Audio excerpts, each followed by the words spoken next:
اللہ جس سے پیار فرمائیں گے نا، اگر آپ مجھے کہنا مولوی صاحب 100 قسمیں اٹھا کے کہو تو میں 100 قسمیں بھی اٹھانے کے لیے تیار ہوں، جس سے اللہ محبت فرماتے ہیں اللہ اس کو جہنم میں نہیں ڈالتے بلکہ اعزاز و اکرام کے ساتھ جنت میں داخل کرتے ہیں۔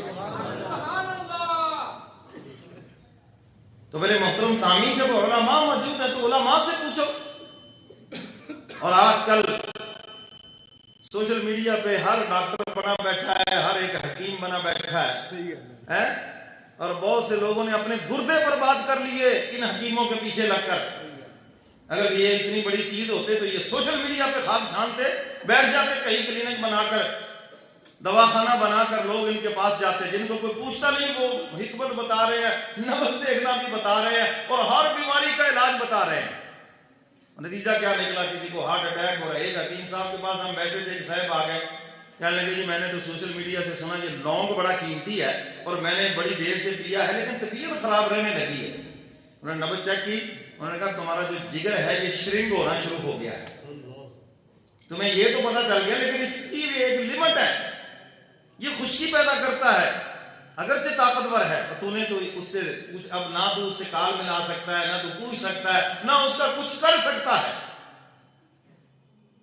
آپ علیہ الصلوۃ والسلام تشریف فرما ہے اور آپ حدیث مبارکہ میں ہے، آپ نے فرمایا اگر تربوز کھاؤ، تربوز کی ٹھنڈک ہے، کہیں تمہارے اعصاب ٹھنڈے نہ ہو جائیں، جگر ٹھنڈا نہ ہو جائے، تو فرمایا اس کے ساتھ کھجور کو ملا لو کیونکہ وہ گرم ہے تاکہ یہ دونوں چیزیں مل کے معتدل ہو جائیں۔ سبحان اللہ، ماشاءاللہ، کیا بات، سمجھ آئیے بات کہ نہیں؟ حدیث مبارکہ میں ایسے بے شمار واقعات ہیں۔ تو میرے محترم سامعین، ایسے ڈاکٹروں کے پیچھے لگ کر کسی نے گردوں کا برا حال کر لیا، میں کیا باتیں آپ کو بتاؤں، بلکہ میں تو اپنے مریدین سے، بالخصوص اپنے خلفاء سے اور اسی طرح علماء سے خاص طور پہ کہتا ہوں کہ تھوڑا سا سوشل میڈیا تم دیکھا کرو۔ سارے جہان کو میں منع کرتا ہوں لیکن علماء سے کہتا ہوں تاکہ تمہیں پتا چلے کہ یہ شیطان کس قسم کا زہر اگل رہے ہیں، کس طرح علماء کی، نبی کے وارثوں کی نفرت امت کے اندر پھیلا رہے ہیں، کس طرح دین سے دور کر رہے ہیں، مناع للخیر کے یہ مصداق ہیں، یہ خیر سے روکنے والے ہیں۔ کس طرح کوئی تراویح سے روک رہا ہے، کوئی نماز سے روک رہا ہے، کوئی کسی عبادت سے روک رہا ہے، یہ کس طرح لوگوں کے دلوں کے اندر اللہ کی، اس کے محبوب کی، قرآن کی اور حضرات صحابہ کرام کی یہ نفرتیں بڑھ رہی ہیں۔ تو میرے محترم سامعین، کس طرح زہر اگلا جا رہا ہے۔ جی مولویوں کا کام ہے بس کفر دے فتوی ہی لانا۔ حضرت تھانوی رحمۃ اللہ علیہ نے خوب جواب دیا، فرمایا مولوی کافر بناتے نہیں، مولوی تو کافر بتاتے ہیں۔ کیا بات ہے، یہ تو ایسے ہی کوئی کہے جناب لیبارٹریوں کا کام تو لوگوں کو بیمار کرنا ہے۔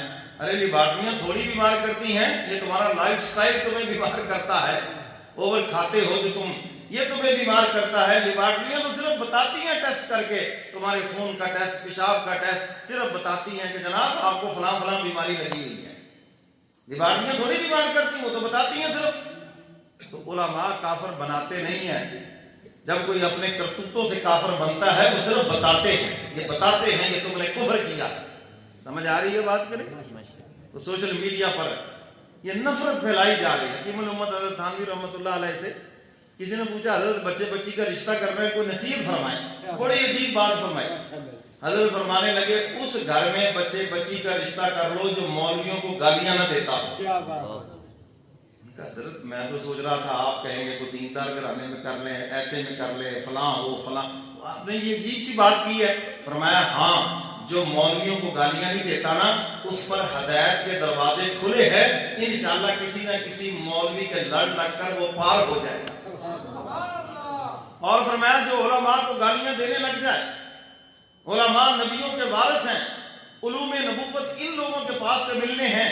فرمایا جب مولوی کی نفرت ان کے دلوں میں بیٹھ گئی، فیض سے محروم ہو گئے، فرمایا اب اس کے خاتمے کا کوئی اعتبار نہیں۔ بلکہ مولانا احمد علی لاہوری رحمۃ اللہ علیہ کو فرمایا کرتے تھے، فرمایا علماء کو گالیاں دینے والے میں چیلنج سے کہتا ہوں مرنے کے بعد ان کی قبریں کھول کے دیکھ لو، اللہ نے ان کے چہروں کو قبلوں سے پھیر کے رکھ دیا۔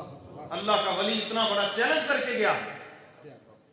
تو آج یہ زہر اگلا جا رہا ہے، مولویوں کو پتہ نہیں ہے، انعام نہاد ان شتونگروں کو اور ان مذہبی سکالروں کو دین کا بڑا پتہ ہے، جن کو خود کسی چیز کا پتہ نہیں۔ تو میرے محترم سامعین، علماء سے اپنا تعلق مضبوط رکھیں۔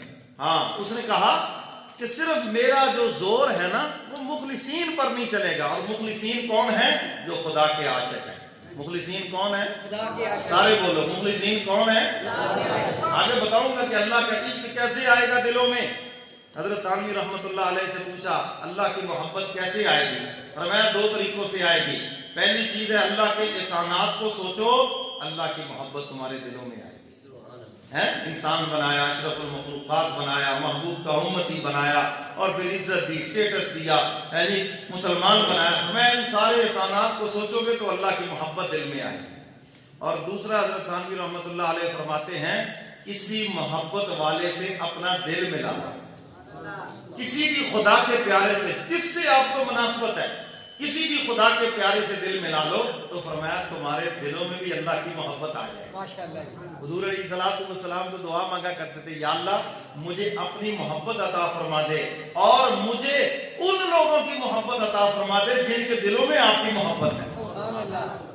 اسی حدیث مبارکہ سے ثابت ہے اپنے مرشد کی محبت مانگنا، کیونکہ جتنی مرشد سے محبت ہوگی اس سے کئی گنا زیادہ پھر حضور سے محبت ہوگی، اور جس کو حضور سے محبت ہوگی اسی کو اللہ سے محبت ہوگی۔ ماشاءاللہ۔ سمجھ آئیے بات کریں؟